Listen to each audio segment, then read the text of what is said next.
Finally, there is some good news about real estate. And it has to do with a group that finally has an advantage in this real estate market that really hasn't for a very long time. In case I haven't met you, hi, my name is Ingrid Menninga, and I'm a Toronto real estate agent. So I've made videos in the past or created content, and I've talked about how usually it's downsizers. They seem to have had an advantage for such a long time. And by the way, they still do. The good news is, finally, first-time home buyers are getting a crack at this Toronto real estate market, okay? This is great news. I'm very happy for them. And there's two ways that they can get into the market easily and somewhat affordably at this time. Number one is the condo market. Anyone who's selling their condo now is motivated to sell. So make an offer. You might be surprised. A lot of them are getting accepted on the low end. So good news, condos are getting affordable again. When I was checking before, I was looking at some condos and they were back down to 2017 prices. So that sounds like a real win. The next thing is first-time home buyers, estate sales. If you are willing to do some work or hire some people, I sold a house in Parkdale, and it was a young guy, bought his first home. The price was in the $800,000 range, and he's slowly going around room by room, fixing it up. Brilliant. He gets to live there. You got to pay rent or you got to pay a mortgage.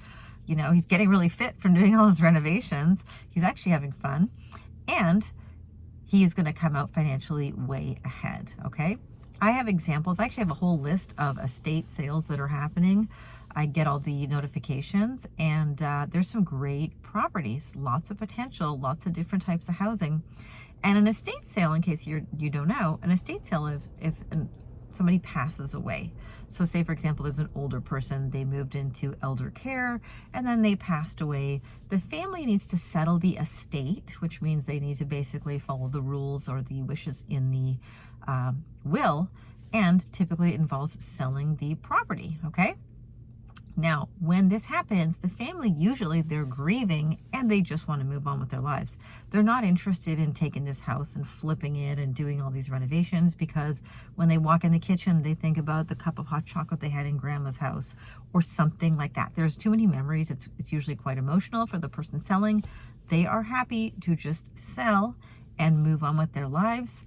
They have to sell. It's usually a lawyer or a power of attorney or an executor of the estate that has the job that you must sell this house.